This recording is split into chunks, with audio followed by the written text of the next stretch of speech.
రెండవ అధ్యాయము 24వ వచనము. పేతురు రాసిన మొదటి పత్రిక 2వ అధ్యాయము 24వ వచనం. మనము పాపముల విషయమై చనిపోయి నీతి విషయమై జీవించున్నట్లు ఆయన తానే తన శరీరమందు మన పాపములను మ్రాను మీద మోసికొనెను. ఆయన పొందిన గాయముల చేత మీరు స్వస్థత నొందితిరి. ప్రభు సహాయం కొరకు స్తోత్రాలు చెల్లిద్దాం. ప్రేమ నమ్మకమైన మా ప్రియ పరలోకపు తండ్రి, మీ ఘనమైన శ్రేష్టమైన పరిశుద్ధమైన నామమునకు వందనములు స్తోత్రములు చెల్లిస్తూ ఉన్నాం. మహిమల రాజా, మహోన్నతుడ, నీ అపారమైన ప్రేమకు మా వందనాలు స్తోత్రాలు చెల్లిస్తున్నాం. నాయన ఆరాధనకు సహాయకరముగా మీ వాక్యము చదువుకొనున్నాం. ఈ వాక్యమును దీవించండి, ఆశీర్వదించండి. ఈ వాక్యములోని ఆధ్యాత్మిక మరణాలను మా అందరికీ పంచిపెట్టమని వేడుకుంటూ, నీవి మాకు సహాయం చేసే గొప్ప దేవుడు నిన్ను స్తుతిస్తూ గణపరుస్తూ మా ప్రభువును మా రక్షకుడైన యేసు క్రీస్తు పరిశుద్ధ నామమున స్తోత్రములు చెల్లించి వేడుకుంటున్నాం తండ్రి, ఆమేన్. ఇక్కడ మనం చూసినట్లయితే పేతురు రాసిన మొదటి పత్రిక 2వ అధ్యాయము 24వ వచనము. మనము పాపముల విషయమై చనిపోయి నీతి విషయమై జీవించినట్లు ఆయన తానే తన శరీరమందు మన పాపములను మ్రాను మీద మోసుకొనెను. ఇక్కడ మనం చూసినట్లయితే మనము మనము పాపముల చేత అపరాధముల చేత చచ్చిన వారము. మనము పాపముల విషయమై చనిపోయి నీతి విషయమై జీవించినట్లు ఆయన తానే తన శరీరమందు మన పాపములను మ్రాను మీద మోసుకొనెను. ఆయన పొందిన గాయముల చేత మీరు స్వస్థ నొందితిరి. ప్రభువు ఆయన పరలోకములో నిత్యము దేవదూతల చేత కొనియాడబడుతున్నాడు. పరిశుద్ధుడు, పరిశుద్ధుడు, పరిశుద్ధుడని గాన ప్రతిగానములతో సూచించబడుతున్న గొప్ప దేవుడు. అలాంటి దేవుడు మనల్ని విమోచించుటకు, మనల్ని రక్షించుటకు, మన పాప దోష శిక్ష యావత్తును తీసివేయటానికి ఆ పరలోకంలో ఉండవలసిన దేవుడు ఆయన ఒక పాప శరీరమును ధరించుకొని ఈ లోకమునకు పంపబడి గలతీ పత్రిక 4:4 ఆయన అన్యాయమైన తీర్పు తీర్చబడి సిలువ మరణమునకు అప్పగించుకున్నాడు. అందుకే పేతురు గారు ఇక్కడ సెలవిస్తున్నాడు, మనము పాపముల విషయమై చనిపోయి నీతి విషయమై జీవించినట్లు ఆయన తానే తన శరీరమందు మన పాపములను మ్రాను మీద మోసుకొనెను. ఆయన పొందిన గాయముల చేత మీరు స్వస్థత నొందితిరి. మనము ద్వితీయోపదేశ గ్రంథం మనం చూసినట్లయితే దినవృత్తాంత గ్రంథంలో మనం ద్వితీయోపదేశ కాండం మనం చూసినట్లయితే 20 ద్వితీయోపదేశ కాండము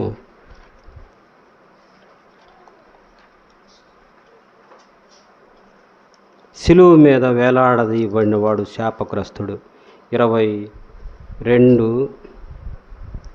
చూడండి ఉంటుంది.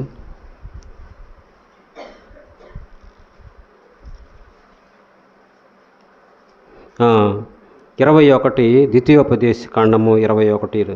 మరణ శిక్షకు తగిన పాపము ఒకడు చేయగా అతన్ని చంపి మ్రాను మీద వేలాడది చేయనెలలా. ఇక్కడ ఎవరిని సిలువ ఎత్తారు? మరణశిక్షకు తగిన పాపం చేయాలి. మరణశిక్షకు తగిన పాపం ఒకడు చేయగా అతన్ని చంపి మ్రాను మీద వేలాడదీసిన ఎడల, అంటే యేసు ప్రభు మరణశిక్ష పొందాడు, సిలువ మీద వేలాడాడు. అంటే ఆయన పాపం చేసిన వాడనే కాదు, మన పాపముల నిమిత్తము, మన చేసిన పాపమును బట్టి, దౌర్భాగ్యమైన స్థితిని బట్టి, మనకున్న పాపము, దోషము, అతిక్రమము, శాపము అవన్నిటినీ ఆయన తీసివేట్టుకోవటానికి తీసివేయటానికి ఆయన మ్రాను మీద వేలాడదీయబడ్డాడు. మనల్ని ఎందుకు ఆయన విమోచించి రక్షించాడంటే గలతీయులకు రాసిన పత్రిక అపోస్తలుడైన పౌలు గలతీయులకు రాసిన పత్రిక 2వ అధ్యాయము 3వ అధ్యాయము 14వ వచనం మనం చూసినట్లయితే, అబ్రహాము పొందిన ఆశీర్వాదము క్రీస్తు యేసు ద్వారా అన్యజనులు కలుగుటకై క్రీస్తు మన కోసము శాపమై మనలను ధర్మశాస్త్రము యొక్క శాపము నుండి విమోచించెను. ఎందుకంటే మనల్ని విమోచించింది మన పితరుడైన అబ్రహాముకి వాగ్దానం చేశాడు. నిన్ను నేను ఆశీర్వదిస్తాను, నీ సంతానమును విస్తరింపజేస్తాను, ఈ నక్షత్రముల కంటే ఈ ఇసుకరేణుల కంటే నీ సంతానము విస్తారమవుతుందని మన పితరులైన అబ్రహాముకి ఇచ్చిన ఆశీర్వాదము ప్రకారము క్రీస్తు యేసు ద్వారా అన్యజనులకు కలుగుటకై క్రీస్తు మన కోసము శాపమై మనలను ధర్మశాస్త్రము యొక్క శాపము నుండి విమోచించాడు. ధర్మశాస్త్రము ఏం చెబుతుంది? పాపము చేసిన వాడు మరణించాలి.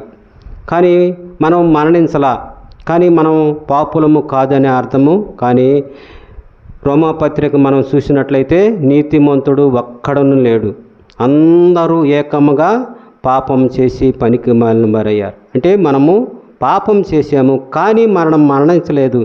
ఆ మరణాన్ని ప్రభువు కోరుకున్నాడు. ఆ శిక్షను ప్రభువు కోరుకొని మనకి విమోచన కలుగు చేశాడు. ఆయన మనకు బదులుగా ఆయన తన ప్రాణమును క్రయధనముగా చెల్లించాడు. కొరింథీయులకు రాసిన 2వ పత్రిక 5వ అధ్యాయము 2వ కొరింథీయులకు రాసిన పత్రిక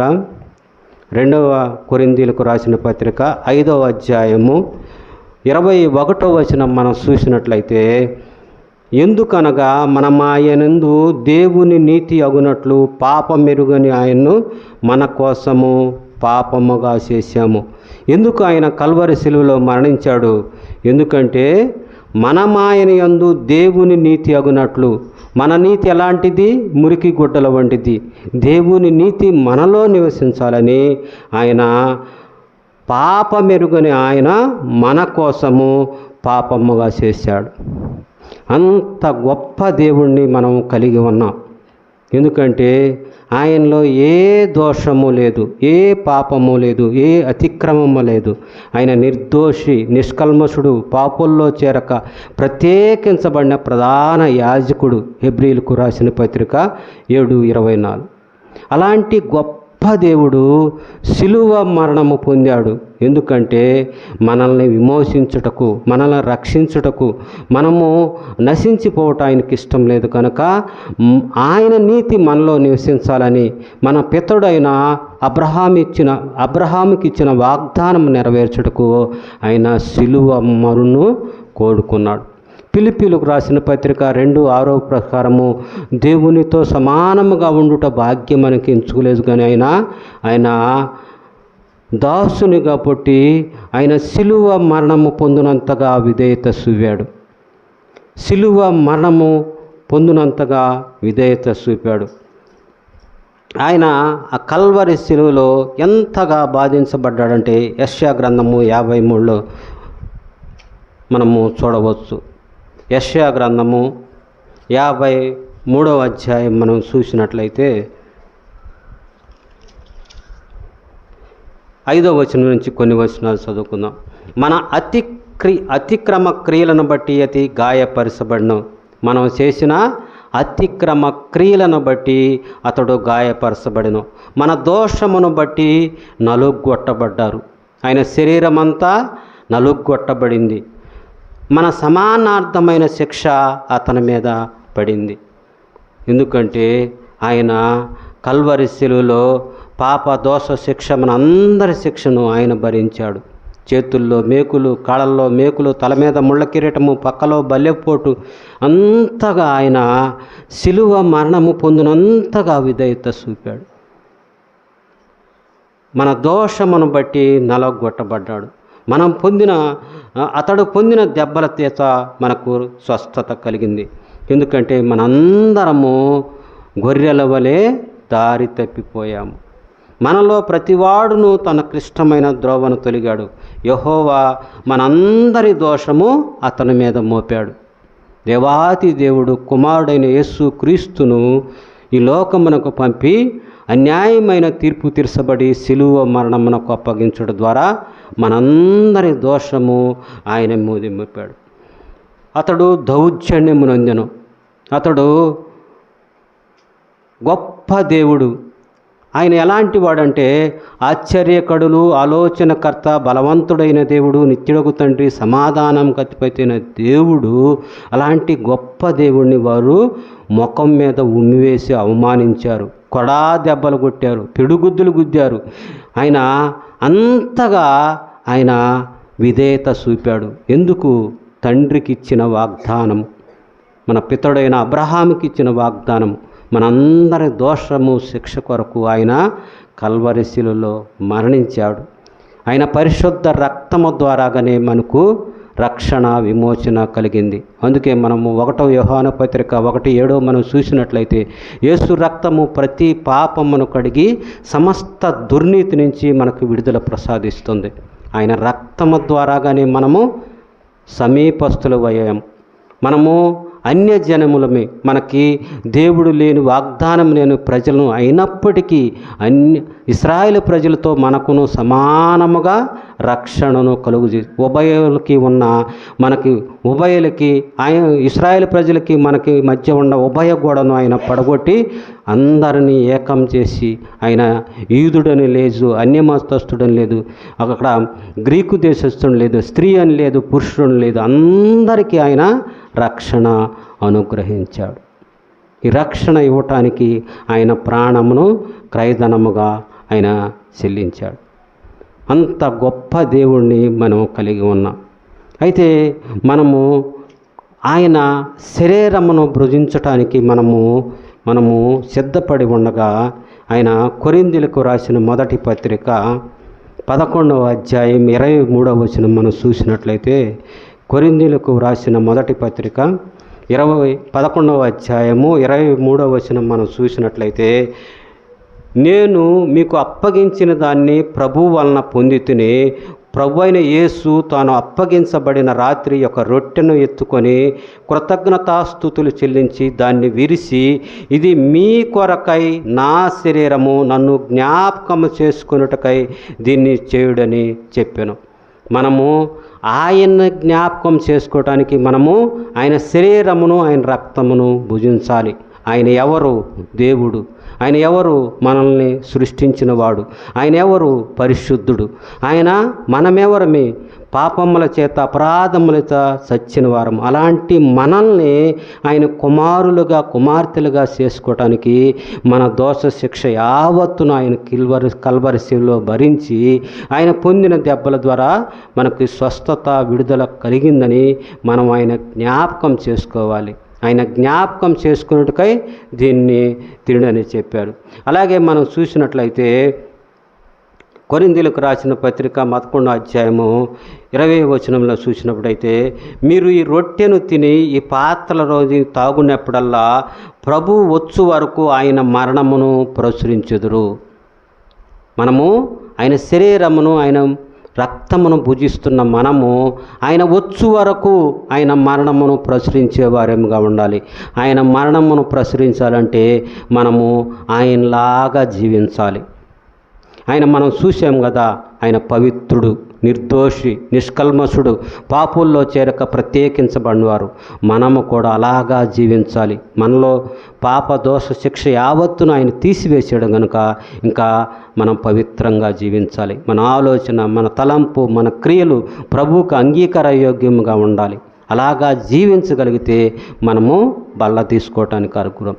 అందుకే నేను చేయనప్పుడల్లా నన్ను జ్ఞాపకం చేసుకోండి ప్రభు ఇస్తున్నాడు. కల్వరి శిలువలో ఆయన పొందిన శ్రమలు, ఆయన పొందిన అవమానం, ఆయన పొందిన ఆ కొరా దెబ్బలు, పిడిగుద్దులు, అవన్నీ మనం జ్ఞాపకం చేసుకొని ప్రభు ఎవరో ఆయన ఏమై ఉన్నాడో మనం ఎరిగి మనము ఎలాంటి వారమో, ఏ స్థితి నుండి ఈ స్థితికి మనం వచ్చామో మనం జ్ఞాపకం చేసుకొని ఆయన శరీరమును, ఆయన రక్తమును మనం ప్రచురించి ఆయన మరణమును ప్రచురించే వారిగా మనం ఉండాలి. అలాగా ఉన్నట్టయితే మనము ప్రభువుకి ఇష్టకరముగా ఉంటాము. ఆయన శరీరం తీసుకోవటానికి మనము యోగ్యులము.